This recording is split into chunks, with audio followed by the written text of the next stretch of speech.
पूर्णिया में रंगभूमि मैदान में तहरीके बेदारी कॉन्फ्रेंस का भव्य आयोजन हुआ, जहां पूर्णिया के करीब 25,000 मुस्लिम समुदाय के लोग शामिल हुए। इस मौके पर राज्यसभा के पूर्व सांसद गुलाम रसूल बलियाबी बतौर मुख्य वक्ता पहुंचे। इसके अलावा मंच पर देश भर से आए करीब 50 वक्ता मंचासीन रहे। कार्यक्रम के सूत्रधार मुफ्ती जुबैर ने बताया कि मुस्लिम समुदाय के पैगंबर हजरत मोहम्मद पर आए दिन अपदर्व टिप्पणियां की जा रही है, जिसे लेकर सरकार से सख्त कानून बनाए जाने की मांग कर रही हैं। इसी मौके पर पूर्णिया के रंगभूमि मैदान में आज तहरीके बेदारी कॉन्फ्रेंस का आयोजन किया गया है। इस कॉन्फ्रेंस का मकसद ये भी है कि मुस्लिम समुदाय पर आए दिन हो रहे अत्याचार के खिलाफ सरकार से कड़ी कार्रवाई की मांग की जा रही है। आज मुस्लिम समुदाय करीब 20 से 25,000 लोग शामिल हुए। मौके पर गुलाम रसूल बलियाबी ने बताया कि इस इदारे की शुरुआत 14 दिसंबर 2022 को हुई थी, जिसका मुख्य उद्देश्य है कि मुसलमानों के पैगंबर हजरत मोहम्मद तथा किसी भी मजहब के महाअनुभव या फिर जिससे लोगों की आस्था जुड़ी हो, उनके खिलाफ जो भी अपदर्व टिप्पणी करते हैं उसे सरकार सख्त से सख्त सजा दे, उन पर देशद्रोह का मुकदमा दर्ज हो। आए दिन मॉब लिंचिंग होता है, राह चलते मुस्लिम युवकों को आतंकवादी कहकर गिरफ्तार कर लिया जाता है, लंबे समय तक जेल में रखा जाता है। जांच एजेंसियों के पास कोई भी सबूत नहीं होता।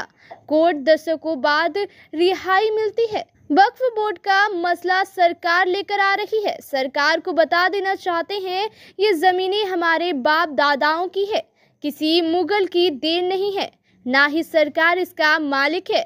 लोकतंत्र में जो हक अधिकार मिला है उसके खिलाफ सरकार कुछ कदम उठाएगी तो हम लड़ने को तैयार हैं। ये कॉन्फ्रेंस उसी का ट्रेलर है। बेदारी कॉन्फ्रेंस रखा गया। ये तहरीके बेदारी कॉन्फ्रेंस रंगभूमि मैदान में आज 2 फरवरी को इदारे शरिया मरकजी इदारे शरिया पटना की ज़ेर एहतमाम और इदारे शरिया कोशी कमिश्नरी पूर्णिया की जानिब से ये इसलिए आज तमाम लोगों को जमा किया गया है ताकि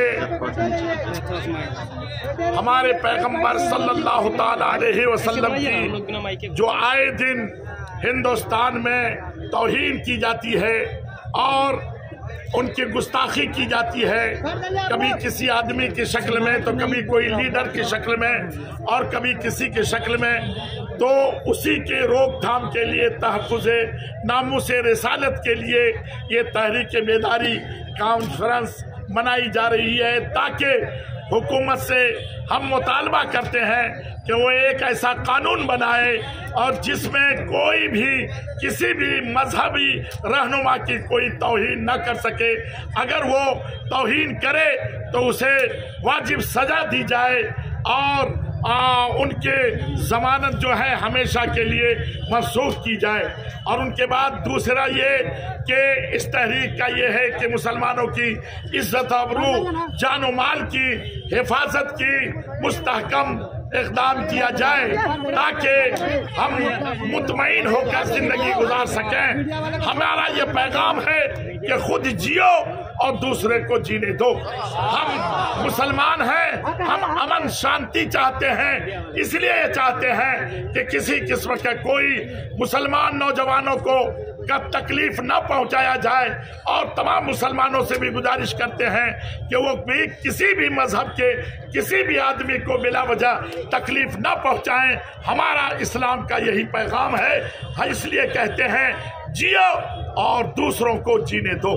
कहाँ से शोहरा इकराम आए हैं यहाँ बहुत दूर से मरकजी इदारे शरिया पटना के तमाम अराकीन और तमाम उलमा और इनके जितने भी चाहने वाले और इनसे मुंसलिक हैं, सब के सब बहुत दूर दूर से, कोई जो है कलकत्ता से, कोई बम्बई से, तो कोई मुरादाबाद से, जैसे अमीन शरीयत हजरत अल्लामा मौलाना अब्दुल मन्नान साहिब कलीमी ये मुरादाबाद रहते हैं और उलमा इकराम मुख्तलिफ जगहों से यहाँ तकरीबन ये देख रहे हैं आप कि मेरे ख्याल से 50 से ज़ायद उलमा होंगे। मैं कम बोल रहा हूँ वरना 50 से भी ज़ायद होंगे। सदारत के तौर पर कौन आए हैं? और ये सदारत गाज़ी मिल्लत, मोहसिने कौम, रहबरे कौम, जाने कौम हजरत अल्लामा मौलाना गुलाम रसूल बलियावी, सदर मरकजी इदारे शरिया सुल्तानगंज पटना और ज़ेरे एहतमाम इदारे शरिया कोशी कमिश्नरी पूर्णिया, जिनका मैं काजी शरीयत सीमांचल हूँ और यही इदारे के तहत मैं काम करता हूँ। और ये जो आज आप लोग देख रहे हैं, ये सब के सब इदारे शरिया कोशी कमिश्नरी पूर्णिया और पटना, ये सबसे मोहब्बत करने वाले हैं और अपने नबी के नाम पर आए हैं। ये किसी पार्टी का इसमें कोई दखल नहीं है, बल्कि ये खालिस मजहबी बेदारी 14 दिसंबर 2022 से चल रही। इसका एजेंडा है कि आका करीम सल्लल्लाहु अलैहि वसल्लम के साथ साथ किसी भी मजहब के महान भाव और जिनमें लोगों की आस्था हो, किसी के भी धर्म के मजहबी रहनुमा के खिलाफ अगर कोई गुस्ताखी या अभद्र टिप्पणी करता है तो उस पर देशद्रोह का मुकदमा होना चाहिए। नंबर 2, मॉब लिंचिंग आम हो गई। ट्रेनों में देखकर टोपी दाढ़ी मारा गया और अदालत में बैठे जजेस मारने वाले को पागल डिक्लेयर कर दी। आखिर वो पुलिस में बहाल कैसे हुआ अगर पागल था तो? इस पर क्यों नहीं जांच हुई? क्या पागलों के हाथ में राइफल दे देगी हुकूमत? मॉब लिंचिंग आम हो गई। कहीं किसी चौराहे से हमारे बच्चों को आतंकवादी दहशतगर्द करके कोई उठा ले, 30 साल 25 साल 20 साल तक हमारे बच्चे जेल में पड़े रहते। ANI, IB, ये जितनी जांच एजेंसियां हैं, एक सबूत नहीं दे पाती कि हमारा बच्चा कौम मुस्लिम का कौन सा बेटा देशद्रोही गतिविधि में शामिल था।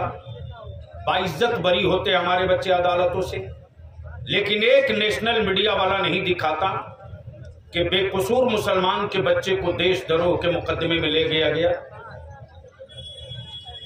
तो अब इदारे शरिया ने महसूस किया अभी आपके औकाफ का मसला है, जमीनें मेरे बाप दादा की है, मुगलों की दी हुई खैरात नहीं है, हुकूमतों की दी हुई भीख मेरी मस्जिदों की जमीन दरगाहों की और औकाफ की मिल्कियत नहीं है। मिल्कियत मेरी है, मालिक वक्फ बोर्ड नहीं है। मिल्कियत मुसलमानों की है, मालिक हुकूमत नहीं है। इसलिए भारत के संविधान और आइन के तहत जो हमको मजहबी, मिली, सामाजिक, शैक्षणिक, आर्थिक आजादी है, इसमें अगर हुकूमत कहीं से भी हाथ डालेगी तो इदारे शरिया आखिरी सांस तक संघर्ष करेगा। उसका एक टेलर है आज रंगभूमि मैदान में, यहां से प्रस्ताव पेश किया जाएगा।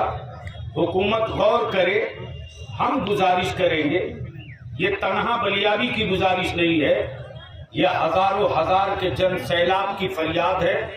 मान ले, अच्छी बात है, नहीं मानेगी तो संघर्ष हमारा जारी रहेगा।